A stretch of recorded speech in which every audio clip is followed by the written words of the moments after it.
Petroleum commission की report public हो गई। आपको याद होगा जून 2020 में मुल्क में पेट्रोल बहरान पैदा हुआ। तब chief justice Lahore high court Mohammad Qasim Khan ने इस खुद नोटिस लिया। जज साहब के हुक्म पर additional DG FIA Abu Bakar Khudabakhsh, DG anti corruption Punjab Gauhar Nafees समेत 5 रुकनी पेट्रोलियम कमीशन बना। पेट्रोलियम कमीशन ने 168 सफाती रिपोर्ट चीफ जस्टिस को पेश की और जस्टिस साहब के हुक्म पर यह रिपोर्ट पब्लिक कर दी गई। ये रिपोर्ट क्या है? नोहा है हमारी मिसमैनेजमेंट का, मर्सिया है हमारी लूटमार का, ताजियाना है हमारी नाअहलियों नालायकियों का। रिपोर्ट के मुताबिक oil and gas regulatory authority 2002 में बनी, मगर उसे चलाने के लिए कवानीन नाफिज हुए 2016 में, यानी 14 साल एड हॉक आर्जी हुक्मनामों से काम चलाया जाता रहा। कमीशन रिपोर्ट के मुताबिक ओगरा कवानीन के तहत कोई भी ऑयल कंपनी जखीरा बनाए बगैर काम नहीं कर सकती, मगर हमारी 25 ऑयल कंपनियों के पास ऑयल जखीरा ही नहीं। तेल बहरान की वजह ये थी कि ऑयल कंपनियों ने हंगामी सूरत हाल के लिए 20 दिन का तेल जखीरा रखना था, जो नहीं रखा गया। जब तेल की कीमतें नीचे आ रही थी, सब कंपनियां इसी चक्कर में थीं कि जब कीमतें जमीन पर आ गिरेंगी तब तेल खरीदेंगे, और ऐसा ना हो सका। जब तेल की कीमतें ऊपर जाने लगी तो PSO के अलावा तमाम कंपनियों ने जखीरा अंदोजी करके तेल बहरान पैदा कर दिया।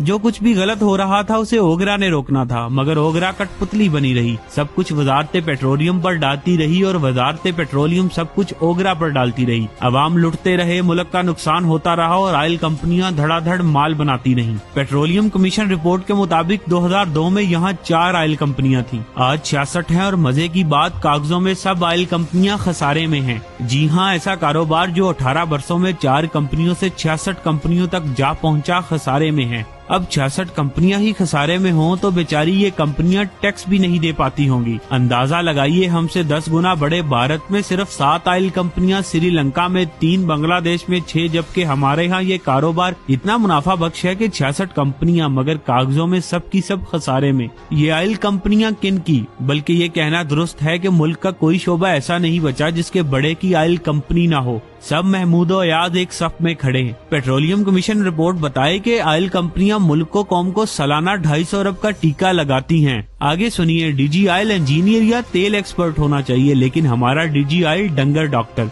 जी हाँ, जानवरों का डॉक्टर। आगे सुनिए, पेट्रोलियम कमीशन रिपोर्ट ने एक ऐसे सेक्शन अफसर की निशानदाही भी की जिसका बस एक ही काम कि ऑयल कंपनियों से रिश्वत के पैसे इकट्ठे करके अफसरों में बांटे। आगे सुनिए, सिंध के बादशाह की ऑयल कंपनियों की 23 अरब की हेरा फेरी पकड़ी गई। केस नैब के पास आया। पता है नैब में ये कंपनियां कितने में छूट गईं? 1.25 अरब देकर। 23 अरब का केस प्ली बार्गेनिंग में 1.25 अरब में हुआ। इस मुल्क को कैसे चूना लगाया जाता है, उसकी एक नन्ही मुन्नी सी मिसाल हाजिर खिदमत। 15 जून को जहाज 60,000 मैट्रिक टन तेल लेकर पोर्ट कासिम बंदरगाह कराची पर आया। इसी दौरान पता चला कि तेल की कीमतें बढ़ने वाली हैं। जहाज को एक साइड पर खड़ा कर दिया गया। 27 जून को जब तेल फी लीटर 20 रुपए बढ़ा तो अगले दिन 15 दिन से साइड पर खड़ा जहाज कागजों में ऑफलोड हुआ और पुरानी कीमतों पर आए जहाज का तेल जब नई कीमतों पर फरोख्त हुआ तो उस एक जहाज से मुनाफा कमाने वालों ने 2 अरब रुपए का इजाफी मुनाफा कमाया। परेशान ना हो, ऐसी कार्रवाइयां आए रोज डाली जाती रहीं। पेट्रोलियम कमीशन रिपोर्ट बताए कि एक तरफ अवाम तक तेल की सप्लाई 44% तक कम हो गई थी, मगर तेल कंपनियों ने कागजों में अपनी तेल की सेल को ज्यादा से ज्यादा जाहिर किया। मसलन लॉकडाउन के सबब खैबर पख्तूनख्वा के जिला दीर में सियाहत समेत सब काम ठप पड़े हुए थे। तब कागजों में वहाँ पेट्रोलियम खपत रिकॉर्ड की गई।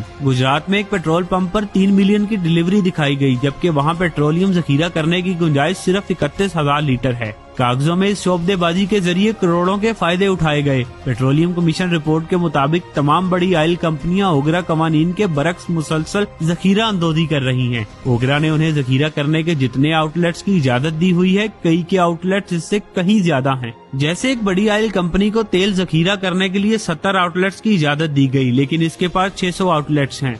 रिपोर्ट के मुताबिक तेल की तरसील के लिए इस्तेमाल होने वाले ऑयल टैंकर्स के पास क्यू कैटेगरी का लाइसेंस होना चाहिए, मगर एक भी ऑयल टैंकर्स के पास ये लाइसेंस नहीं।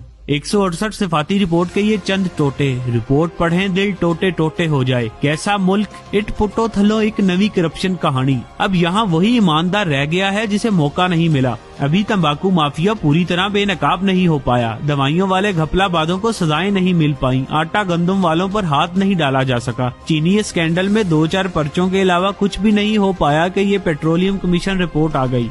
सजा मिले भी तो किसे, अपोजिशन से हुकूमत तक, ब्यूरोक्रेसी से ताजरों तक, सबके सब शरीके जुर्म।